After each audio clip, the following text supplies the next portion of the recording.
예. 오늘 이 본문의 말씀을 가지고 나의 삶의 가장 큰 보물이라는 제목으로 이 시간 말씀을 전하겠습니다. 우리는 정말 살면서 많은 것들을 계획하죠. 그죠? 그리고 많은 것들을 추구하는 삶을 살아갑니다. 어린 아이에서부터, 아니, 저희 아이들만 보더라도 이 꼬맹이들이 아침에 일어나자마자 뭘 하더라고요. 계획을 하고. 제 딸이 서하잖아요. 이제 6살 되는 요 아이가 아침에 일어나자마자 하는 일이 있어요. 서하는 아침에 일어나자마자 그림을 그려요. 막 그림을 그려요. 나름의 계획이 있어요. 그리고 이런 말을 해요. 가끔 깜짝 놀라요. 나 공부해야 된다고. 나 공부해야 된다. 아니, 6살이, 저는 절대 그런 식의 주입을 한 적이 없거든요. 아이한테. 근데 얘는 공부해야 된다고 그래요.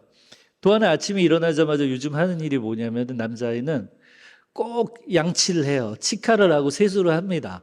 예, 나름 깨끗하게 시작을 하는 거죠. 시작을. 저희 아이들 예를 들었지만 우리는 본능적으로 아침에 일어나자마자 우리 가운데 해야 할 일들을 나름대로 그것이 어떤 일이든지 간에 그것을 해야만 하고 하는 일들이 있어요. 계획한 일들이 나름 있어요. 그 계획이 뭐 철저하던 그렇지 않던 간에 모든 사람이 일어나면 하는 일이 있습니다. 아침에서부터 첫 번째 하는 일, 뭐 여러 가지 많이 있지만 우리 보통 이제 경건한 분들은 아침에 일어나자마자 뭐 하시죠? 무릎 꿇고 기도하죠. 예, 무릎 꿇고. 자, 아침에 일어나자마자 눈곱도 안 떼고 무조건 무릎 꿇고 기도한다. 네, 이렇게 손 드신 분들이 있네요. 그러면 가장 좋겠죠. 네, 경건한 습관이니까. 보통 아침에 일어나면은 성경을 보거나 기도를 하거나 그렇게 시작도 하고 가장 많이 하는 건 저도 그래요. 저는 스마트폰을 제 가슴에 품고 자요. 정말 그래요. 그리고 저희 아이들하고 제 아내하고 따로 잡니다. 오해하시면 안 돼요.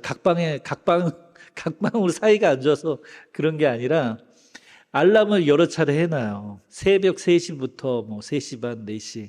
왜냐면 이제, 우리 교회 와서는 이제 새벽 차량 운행도 해야 되니까, 가슴이 두근두근 거려요. 혹시라도 펑크 낼까봐.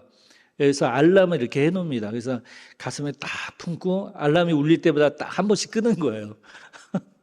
한 번씩 끄고 딱 정해진 시간에 알람이 최후에 울리면 딱 일어나서 움직입니다. 스마트폰을 가지고 시작하시는 분들도 있죠. 그리고 우리는 계획 속에서 우리는 누구나 행복을 추구하죠. 그리고 만족스러운 하루를 보내길 원합니다. 그래서 내가 일하는 직장에서 아니면 내가 함께하고 있는 그 공동체가 가운데에서 또는 가정에서 아니면 내가 오늘 만나는 지인들과의 만남을 통해서 나름대로의 어떤 모습을 그려봅니다. 이렇게 계획하고 이렇게 이루어지길 바라는 마음이 있죠. 하지만 잠시 멈추어 생각해 보면은 이 모든 활동들, 필요 없는 활동은 없죠, 사실. 하지만 이 모든 활동 중에 진정 우리에게 만족을 주는 활동이 있을까요? 오해하지 마십시오. 그렇다고 뭐 세수도 하지 말라는 얘기가 아니고 스마트폰도 만지지 말고 뭐 친구도 만나지 말라 그런 의미가 아닙니다. 우리가 하는 많은 수많은 활동이 있고 나름 계획이 있지만 그 가운데 정말 나에게 만족을 주는 것이 있는가? 나에게 기쁨을 주는 것이 있는가? 한번 생각해 보면 좋을 것 같아요. 우리 남자분들은 자동차 좋아하는 분들 많이 있잖아요. 그죠? 자동차 한번 바꾸면은 꽤 오래 타지 않습니까? 꿈꾸던 자동차를 구매했다고 한번 생각해 볼까요? 그 순간의 기쁨은, 행복은 이루 말할 수 없죠. 만약 자녀가 사주었다면 더 기쁘겠죠? 그죠? 자녀가 정말 차를 바꿔주었다면 정말 자랑하고 싶은 너무나 기쁜 일이겠죠. 그런데요, 그런 기쁨이 얼마나 갈까요? 그죠? 얼마나 갈까요? 또 새로운 모델은 매년 나옵니다. 자동차 모델은 끊임없이. 우리가 인생을 살면서 추구하면서 다음 목표와 계획과 이런 것들을 나름대로 세우면서 살아가지만 그 가운데 영원한 우리에게 기쁨과 만족을 주는 것은 정말 찾아볼 수 없습니다. 그러면 이제 질문이 있는 거예요. 세상에서 우리에게 제시되는 수많은 보물들 중에, 귀한 것 중에 진짜 가장 큰 보물은 무엇일까? 무엇일까요? 이런 질문 처음 받아보셨어요? 요즘에는 이런 질문 많이 나옵니다. 인터넷 하다 보면 꼭 귀찮지만 만들어야 되는 게 있잖아요. 뭐가 있죠? 아이디 만들어야 되고, 비밀번호 만들어야 되잖아요. 우리 어르신들 늘 뭐예요? 자식들이, 아이디 뭐야, 비밀번호 뭐야, 그러면 까먹으시잖아요. 그죠? 어디다가 적어놨는데 보이지도 않아. 막, 그럼 자식들이 막 귀찮아하고, 그죠? 그거 찾느라고 오래 걸리고. 아이디하고 비밀번호를 만들면요, 이런 질문을 해요. 비밀번호를 나중에 까먹었을 때 쉽게 찾게 하기 위해서 질문들 중에 이게 있어요. 가장 첫 번째 질문 중에 뭐냐, 이게 있어요. 나의 가장 소중한 보물은 무엇인가요? 정말 이런 힌트가 있어요. 나의 가장 소중한 보물은 무엇인가요? 그럼 거기다가 내가 그렇게 여기는 걸 쓰는 거예요. 그러면 내가 나중에 비밀번호를 잃어버리잖아요. 기억이 안 나잖아요. 그럼 힌트가 딱 떠요. 나의 가장 소중한 보물은 무엇인가요? 할 때 그 답을 딱 쓰면 비밀번호를 알려줘요, 걔가. 그럼 찾게 되는 거예요. 이렇게 힌트를. 저는 성경이라고들 썼습니다. 성경이라고. 그렇다고 뭐 제가 성경의 목회자이지만 가장 많이 우리 성도님들보다 많이 보아야겠지만 사실 저보다 훨씬 많이 읽는 성도님들이 많이 있죠. 매일같이 통독을 하시면서 우리에게 이런 질문은요, 정말 중요한 질문이에요. 나에게 가장 큰 보물은 무엇인가? 결론적으로 말해서 우리는 공통된 대답이 나와야 돼요. 우리가 성도라고 하는 동일한 신분을 가지고 있다면, 동일한 우리가 신분의 그리스도인이라면 우리는 똑같이 나와야 돼요. 뭐라고 해야 될까요? 나의 가장 큰 보물은 내 자식입니다. 내 집입니다. 아니죠.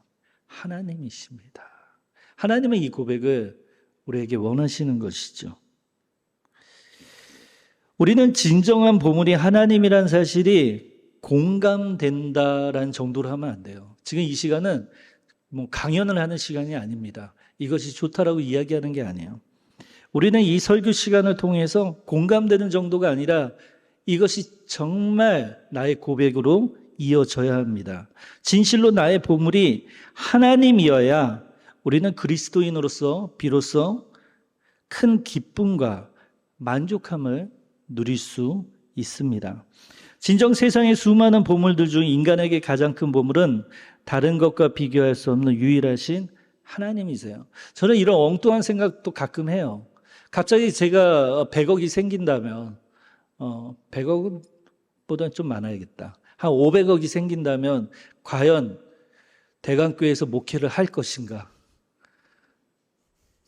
대강교회라는 이름을 뒀지만 교회에서 제가 목회자로서 목사의 직분을 지금도 하고 있을 것인가? 아니면 직분 내려놓고 그 500억 가지고 가족들과 아이들과 즐겁게 살 것인가? 재밌으시죠? 근데 저는 수시로 이런 질문을 해요. 진짜 엉뚱하죠. 제가 엉뚱한 면이 있어요. 누가 저한테 500억 주는 것도 아닌데 왜 이런 상상하는지 모르겠지만 이런 질문을 합니다. 그러면요, 제가 어떨까요? 제 마음이. 진짜 고민됩니다. 목사를 내려놓고 500억으로 가족들과 여행을 다니면서 시간을 보내는 게 좋을 것 같은데. 근데 캥기는 거예요, 마음속에. 자꾸 하나님은 이걸 원하시지 않는다는 걸 마음속으로 아니까 양심에서 호소하는 거예요. 결국 대답은 이거예요. 500억이 생겨도 1000억이 생겨도 주님이 주신 직분은, 주님이 주신 성도라고 하는 이 직분은 결코 버릴 수 없습니다. 하나님, 건사로서, 장로로서, 서리집사로서, 성도로서 이 직분 주신 것 감사합니다. 감사합니다. 감사합니다.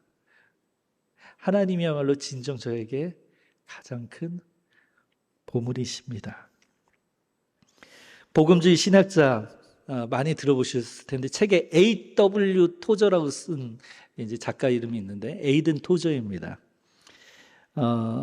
이 신학자이자 목사님이신 에이든 토저가 하나님을 추구함 또는 하나님을 갈망함 이렇게 번역할 수 있는데 이 책에서 이런 맥락의 말을 했어요.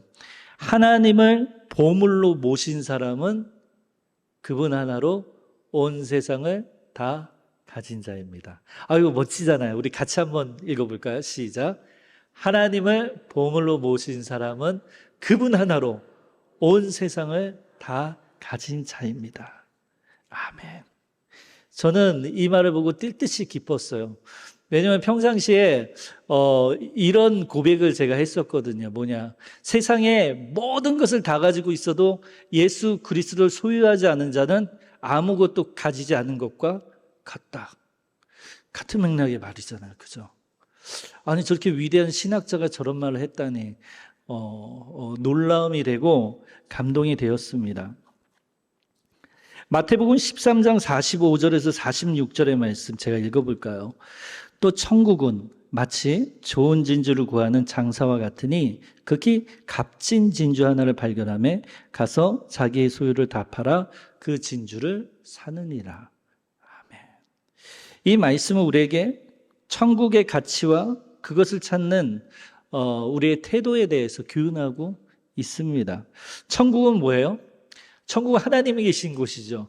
하나님이 계시지 않으면 천국이 없잖아요. 곧 천국은 하나님과 같아요. 천국은 하나님입니다. 세상의 모든 것을 포기하더라도 그 하나의 진주, 즉 천국을 얻기 위해, 하나님을 얻기 위해 그 하나님을 추구하는 삶을 사는 사람의 모습을 보여주고 있죠. 우리의 삶에서 가장 중요한 것, 그것은 하나님이에요. 하나님. 그리고 그 하나님과 어떻게 하는 거죠? 관계하는 겁니다. 관계. 하나님이 가장 큰 보물이라고 고백을 한다면 무엇을 추구해야 되느냐? 하나님과 관계를 시작해야 되는 거예요. 하나님은 나의 가장 큰 보물입니다 하고 딱 끝이야. 좋은 말이야. 정말 멋진 말이야. 공감돼. 여기에서 끝나는 것이 아니라 하나님을 진정 나의 보물로 여긴다면 나는 정말 갈망해야 되는 거예요. 무엇을? 하나님과의 만남을. 하나님과의 만남을, 관계를 갈망해야 합니다. 하나님과의 관계가 비로소 우리 삶에서 우리가 왜 이 땅에서 태어났고 왜 이 땅에서 무엇을 하고 먹고 자고 마시며 잠을 자면 이 반복적인 삶을 왜 하고 있는지에 대한 해답을 주는 것입니다. 사도 바울은 빌립보서 3장 8절에서 이렇게 고백하죠. 또한 모든 것을 해로 여김은 내 주 그리스도 예수를 아는 지식이 가장 고상하기 때문이라. 내가 그를 위하여 모든 것을 잃어버리고 배설물로 여김은 그리스도를 얻고. 바울은 세상의 그 모든 것을 포기하더라도 그리스도와의 관계를 얻기를 갈망했어요. 그냥 그리스도와 관계하기를 원했다 정도가 아니라 정말 미칠 정도로 추구하고 갈망했습니다. 그것이 그에게 있어 가장 소중한 보물이었습니다. 그 가상화폐 하면은 딱 생각나는 용어 있으세요? 가상화폐 하면 비트코인 들어보셨죠? 비트코인 디지털 화폐라고 해서 제가 가상화폐 사라고 설교하는 건 아니고요.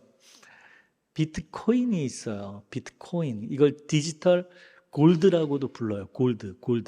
금 있잖아요. 우리가 눈에 보이는 골드 금이 있죠. 그런데 디지털로 눈에 보이지 않지만 디지털 자산으로 비트코인을 골드라고 칭합니다. 그런데요, 재밌는 게 있어요. 금 비쌉니까? 쌉니까?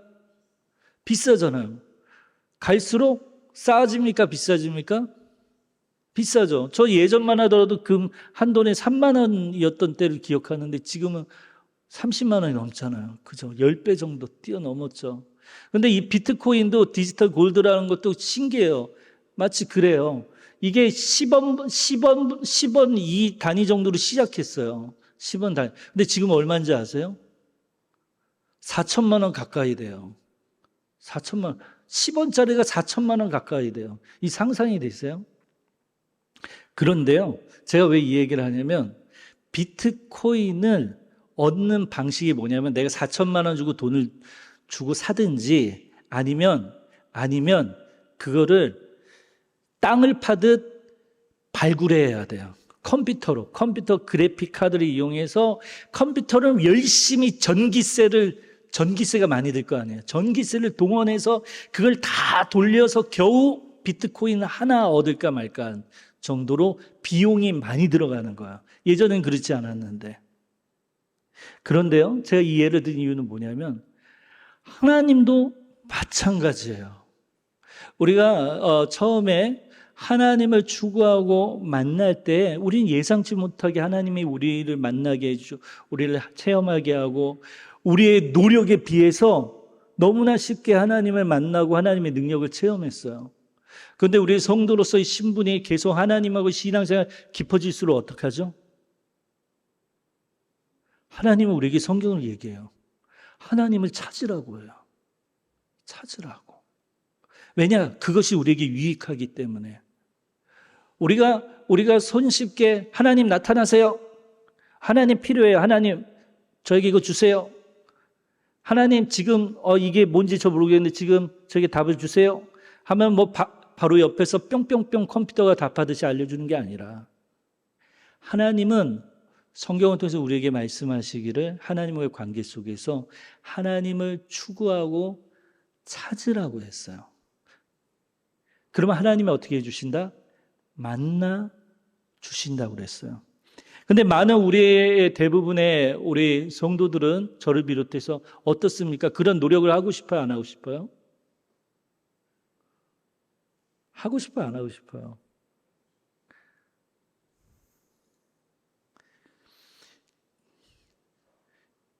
만약 딱 교회 광고를 딱 했어요. 오늘은 특별히 한 달에 한 번 예배를 드리고 기도의 시간을 1시간이 아니라 3시간을 하겠습니다. 성도님들 나와 주십시오. 그럼 기쁘게 그 자리에 앉아 있는 성도님들이 몇 명이나 될까요? 기도에 시작하면 자꾸 엉덩이가 들썩거리기 시작하잖아요. 간혹 나가시는 분도 보이고. 이건 하나님이 이렇게 만드신 거야. 왜냐? 하나님은 하나님을 가장 큰 보물로 여기는 자는 하나님과 관계하고 그 관계 속에서 하나님을 오랫도록 찾게 만드시는 게 하나님의 뜻이에요. 그러면 오랫동안 찾은 만큼 그 보물이 어떨까요? 아름답게 빛날까요? 아니면 시간 얼마 지나지 않아서 빛바랜 쓰레기와 같아질까요? 안 그래요. 하나님은 세상에서 가장 아름다운 분이세요. 세상에서 가장 어떤 보석과도 사파이어나 다이아몬드나 어떤 보물과도 비견할 수 없는 아름다운 빛과 모습을 지니신 분은 하나님뿐이세요. 그런 하나님을 만나게 되는 거예요. 그 관계를 통해서. 하나님은 그런 관계 가운데 우리에게 어떤 분이신지 계시하시고 우리로 하여금 하나님을 만나는 것을 가장 성도로서 중요한 일로 우리 스스로 고백하게 우리를 변화시키고 바꿔 만들어 버리십니다. 그것이 바로 하나님이 하시는 일입니다. 세상에 가장 어리석은 자 중에 보면 이런 자들이 있죠. 하나님과의 관계를 언제든 제가 마음 먹으면 가까워질 수 있어요. 근데 사실 이걸 제가 설교문 쓰면서 약간 양심에 조금 찔리긴 했어요. 뭐냐? 제 아내가 저한테 요즘 하는 말이 제발 살 빼라 할 때마다 제 마음속에는 뭐냐면 내가 마음 먹으면 언제든지 살 뺄 수 있지. 지금 당장 움직여야지 살이 빠지는데. 한 가지 예를 든 겁니다. 하나님의 관계에서 실패하는 자의 공통점은 무엇이냐면 내가 왕년에 이 정도로 기도하고 내가 이 정도로 하나님을 강렬하게 추구하고 만난 체험이 있어. 내가 마음만 먹으면 언제든지 그렇게 할 수 있어 하고 하나님의 관계를 뒤로 미루는 자입니다. 사랑하는 자녀분들이 있으시죠? 대부분. 엄마, 아빠, 잠깐만요. 제가 정말 돈 많이 벌어서 효도할게요. 엄마, 아빠 정말 기쁘게 해드릴게요. 정말 저하고 같이 해외여행도 다니고 정말 맛있는 것도 먹고 그래요. 그런데 지금은 좀 기다리세요. 시간이 필요해요. 좀만 나중에요. 부모는 자식에게 조금도 그런 효도와 그런 걸 원하지 않았습니다. 당장 내 자녀와 내 딸과 내 아들과 대화를 하고 싶어 하는 게 부모의 마음이에요.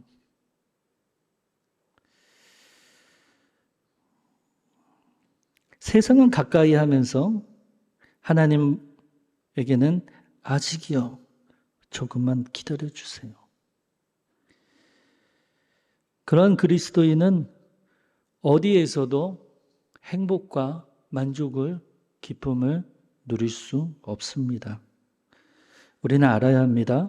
세상에서 내가 분주히 관계 맺는 모든 것이 영원하지 않아요.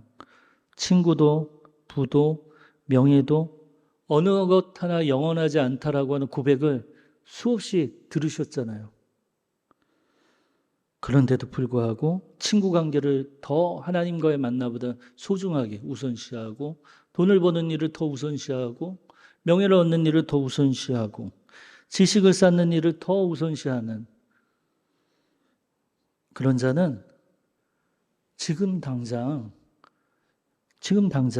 하나님과의 관계를 시작해야 합니다. 오직 이 세상 가운데 변하지 않는 관계는 하나님하고의 관계뿐입니다. 하나님은 우리를 떠나지 않으시고 영원히 우리가 하나님을 보물로 여기고 관계하는 한 함께하고 계세요. 그러므로 하나님이야말로 영원한 보물이며 우리의 영혼을 진정으로 만족시키는 유일한 분이십니다. 요한복음 6장 35절, 예수께서 이르시되 나는 생명의 떡이니 내게 오는 자는 결코 줄이지 아니할 터요 나를 믿는 자는 영원히 목마르지 아니하리라. 영원히 목마르지 아니하리라. 우리의 영혼을 진정으로 목마르지 않도록 채워줄 수 있는지에 대해서, 우리의 삶에서 내 목마름을 채워줄 수 있는 것 하나님 외에는 없습니다. 우리는 매일매일 바쁜 일상 속에서, 예전에 이런 책이 있었죠. 바빠서 기도합니다. 책 제목이 뭐 이래. 근데 이게 진리인 거죠. 바빠도 우리의 영적인 갈증과 목마름은 더 커지죠. 바쁠수록. 왜? 우리의 영혼이 점점 고갈되어져 가잖아요. 지쳐서. 영원한 생수이신 예수 그리스도, 하나님이 채워주시지 않으면 어디에서도 우리 안에 있는 영혼의 이 잔을 채워줄 수 있는 자 어디에도 없습니다. 예수님은 그래서 자신을 생명의 떡이라고 표현하고 있으시죠. 진실로 하나님을 만나면 우리 영혼의 깊은 목마름, 갈증이 해결되어집니다. 마치 사막에서 오랜 시간을 보낸 후 갈증으로 목이 타오르는 상황에서 시원한 냉수를 마시는 것과 같죠. 그런데요, 그 물은 단순한 물이 아닙니다. 냉수 정도가 아닙니다. 그 물은 우리의 목마름을 해소할 뿐만 아니라 우리에게 생명을 주는 생명수의 역할을 합니다. 그분이 바로 우리 예수 그리스도 하나님이십니다. 그리스도인은 예수님의 약속대로 하나님 안에서만 우리 내면에 있는 영혼의 목말라하는 그 갈증을 채울 수 있는 유일한 길임을 하나님은 성경을 통해서 우리에게 가르쳐 주셨어요. 그러니까 정리하면, 첫째, 하나님은 나의 보물이다.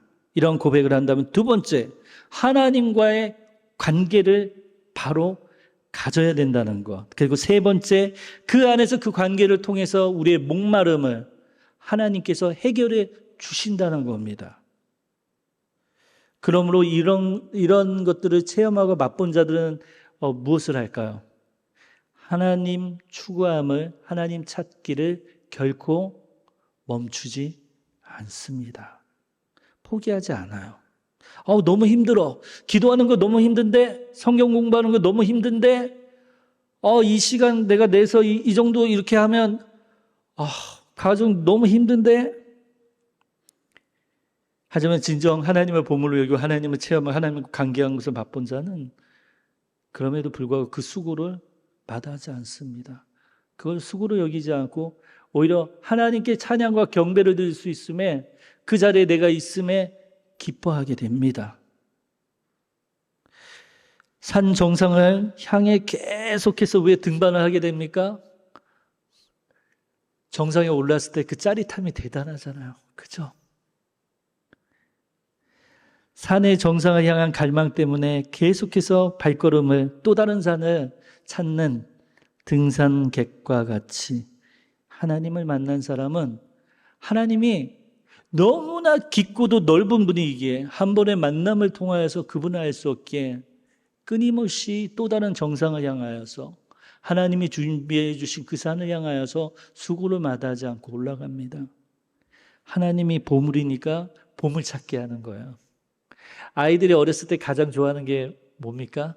저도 기억나는데 보물 찾기 너무 좋아하잖아요. 선생님들이 보물 숨겨놓으면 그 보물 찾는 그 재미가 있잖아요. 즐거움이 있잖아요. 선생님은 보물이 어디 있는지 알아요? 몰라요? 알아요. 그런데 아이들이 아무리 뺑뺑 돌아도 보물을 못 찾고 있어요. 그럼 선생님이 가만히 있어요? 아니에요. 10중 8구 선생님이 하면서 이런 식으로 힌트를 주죠. 우리가 하나님을 열심히 수고하며 하나님을 찾으며 하나님을 추구하며 하나님을 사랑해요. 하나님은 나의 보물이에요.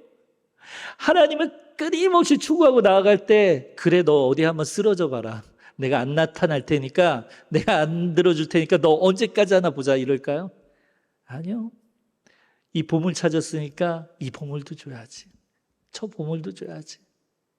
이 보물도 저 보물도 가졌으니까 이것도 줘야지.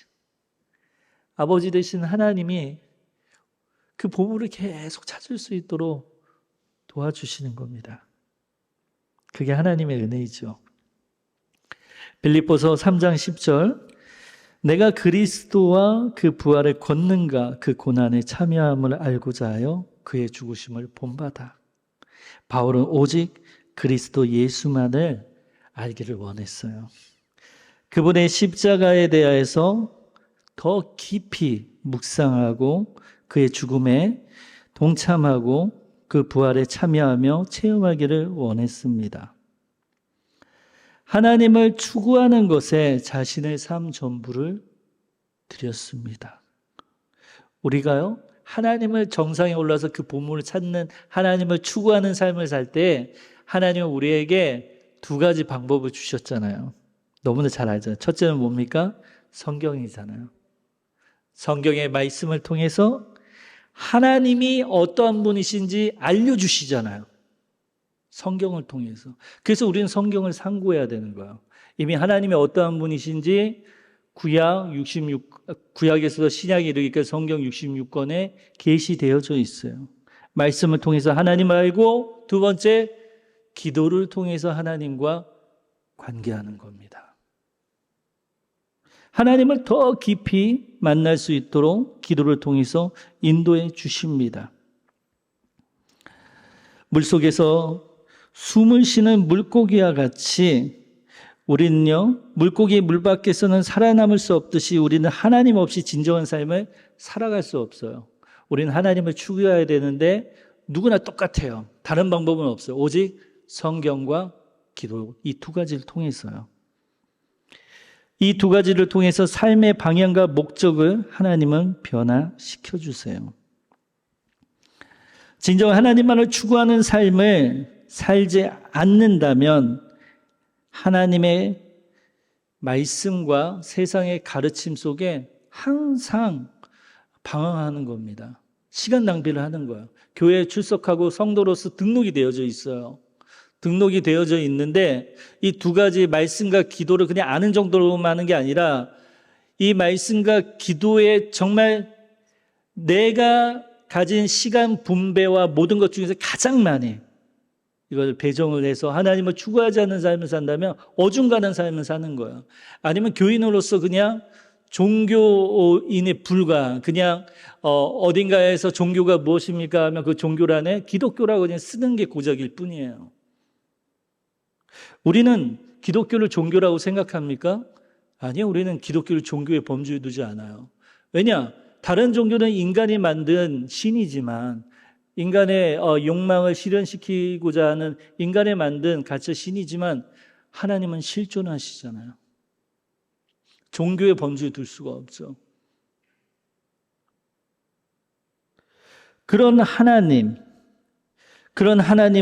추구하는 삶, 그 삶 가운데 성경과 기도를 통하여서 깊이 있게 나아가야 합니다.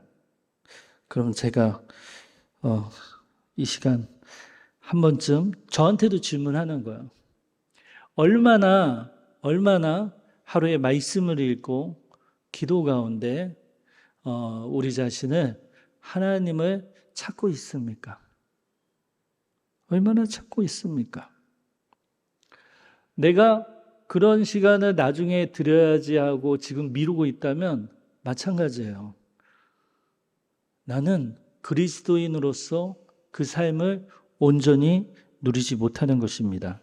오늘 설교의 제목과 같이 하나님을 나의 보물로 여기지 않는 것이에요.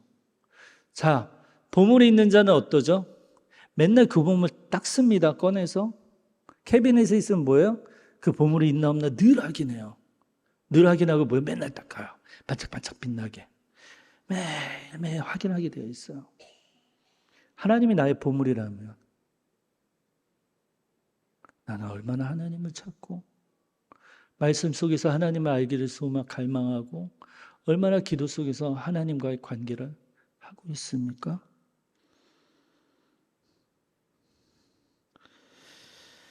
자, 우리 제목이 있었죠? 하나님을 나의 보물로 여기는 삶. 그죠? 가장 큰 보물은 하나님이라고 그랬죠. 이 말을 오늘 설교 한마디로 결론 지으면 이렇습니다. 하나님을 보물로 여기는 자의 삶은 하나님만으로 만족하는 삶입니다. 다시 한번. 하나님을 보물로 여기는 자의 삶은 하나님만으로 만족하는 삶을 사는 자입니다. 내가 지금 당장 하나님을 말씀과 기도 속에서 열심으로 추구하고 찾지 않는다면 실제로는 하나님만으로 나는 만족하고 있지 않은 거예요. 하나님만으로 부족하기 때문에 다른 것에서 그 나머지를 채우려고 하는 거예요. 그렇게는 하나님의 보물을 발견할 수가 없다고 성경은 이야기하고 있어요. 성경은 66권에서 우리의 구원에 대해서 이야기하고 있고 우리 중생에 대해서 이야기하고 있습니다. 그러면서 성경이 공통되게 66권에서 우리에게 이야기한 건 하나님의 관심은 우리에게 있다는 거예요. 우리가 이 인생의 이 삶에 있어서 하나님을 발견하고 하나님만으로 만족하기를 원하는 아버지의 마음이 성경 66권에 담겨져 있어요. 그것이 아버지의 뜻입니다. 오늘 말씀을 전하는 저나 이 자리에 있는 우리 모든 성도님들이 더 많은 내 삶을 돌아봐서 더 많은 시간에 말씀과 기도 속에서 하나님을 추구하고 하나님을 찾는 삶 가운데 정말 그 만족한 삶을 누리시기를 축복합니다. 기도하겠습니다. 하나님 아버지, 하나님을 더 깊이 알기 원합니다. 하나님을 더 깊이 관계하기 원하고 하나님을 체험하기 원하고 하나님께서 성경에 기록되어 있는 하나님을 나의 삶에서 그대로 체험하기 원합니다. 지식으로만 하나님 알기 원치 않고 능력으로 계신 하나님을 실제 경험하며 하나님만으로 만족하며 기뻐하는 삶 살기 원합니다. 진정 그리스도인으로서의 삶을 살기 원하고 하나님 이 기쁨과 이 감사함을 하나님 누구에게도 빼앗기지 않고 오히려 이 기쁨과 이 즐거움을 주변에 선한 영향으로 나타낼 수 있는 그리스도인이 되길 소망합니다. 우리 가운데 역사하여 주시고 주님 도와주시옵소서. 이 모든 말씀 예수 그리스도의 이름으로 기도합니다. 아멘.